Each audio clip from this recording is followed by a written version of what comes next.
Ration కార్డుల విషయంలో మొట్టమొదటిసారి మేము స్మార్ట్ కార్డులు తీసుకొచ్చాం. దాంట్లో సెక్యూరిటీ ఫీచర్గా మేము క్యూఆర్ కోడ్ తీసుకొచ్చాం.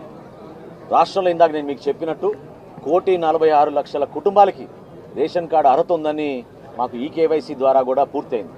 మిగతా వాళ్ళకి ఎవరైతే ఉన్నారో ఒక 6 లక్షలు 7 లక్షలు కొత్తగా అప్లికేషన్లు పెట్టుకున్నారు రైస్ కార్డుల కోసం.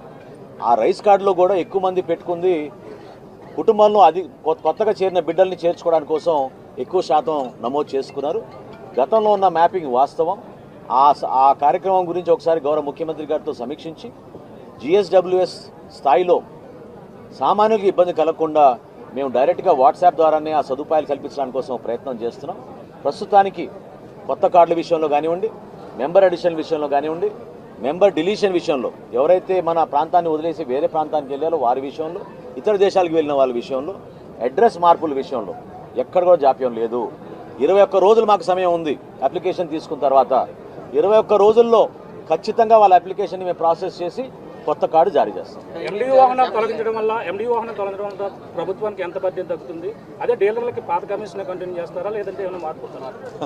మీకు కొంచెం అవగాహన రావాలి మీకు దీని గురించి. ఎందుకంటే దాదాపు 1,670 కోట్ల రూపాయలు ఇప్పటివరకు వెచ్చించాం ఈ డెలివరీ వ్యాన్ల కోసం. వాళ్ళు చెప్పింది ఏంటి? ఆ రోజున ఇంటింటికి సరఫరా చేస్తూ ఉన్నారు. ఏ ఒక్క గృహానికి కూడా ఇంటి దగ్గరికి వెళ్ళి సరఫరా చేయలేదు. కేవలం వాళ్ళు వీధి చివరికి వచ్చి, అది కూడా గంటకో 2 గంటలకో నిలబడి వెళ్ళిపోయేవాళ్ళు. సామాన్యులు పనులు మానేసుకుని వాళ్ళు పాపం రోడ్డు పైన కూర్చుని ఎదురు చూసేవాళ్ళు. ఆ పరిస్థితి ఇప్పుడు ఉండదు. 15 రోజులు తెరిచుంటాయి షాపులు. 15 రోజులు ఉదయం నుంచి సాయంత్రం తెరిచుంటాయి. ఆదివారంతో సహా ఎక్కడ ఇబ్బంది కలగదు. మీకు నచ్చిన టైంకి మీరు వెళ్ళి తెచ్చుకోవచ్చు. వృద్ధులకు, దివ్యాంగులకు ఇంటికే వెళ్ళి మేము డెలివరీ చేస్తున్నాం. ఎండియూ వ్యాన్ల గురించి మీరు చెప్తున్నారు.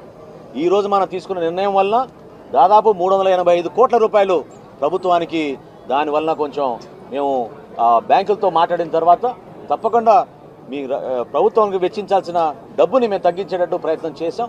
దాంట్లో మేము విజయం సాధించాం.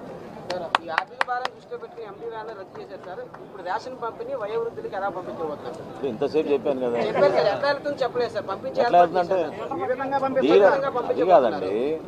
అరే ఇప్పుడు 9,260 వ్యాన్లు ఉన్నప్పుడు ఎప్పుడు ఈ ప్రశ్నలు అడగలేదు మీరు. 29,000 డీలర్లు ఇప్పుడు రెడీగా ఉన్నారు, ఇంటింటికి వెళ్ళి ఇచ్చామంటే మీరు ఇప్పుడు ప్రశ్న అడుగుతున్నారు. ఏ రకంగా డీలరు, వాళ్ళ కుటుంబ సభ్యులు, వాళ్ళతో ఉన్న వాళ్ళ అనుచరులు కలిసి 5వ తారీఖు లోపే ఖచ్చితంగా డోర్ డెలివరీ చేస్తారు. రాష్ట్ర వ్యాప్తంగా 15,65,000 మంది గుర్తించాం. వాళ్ళందరికీ కూడా ఇంటింటికే వెళ్ళి మేము డెలివరీ చేస్తాం. ఖచ్చితంగా ఈ మార్పు దానికి మొదటి అడుగు.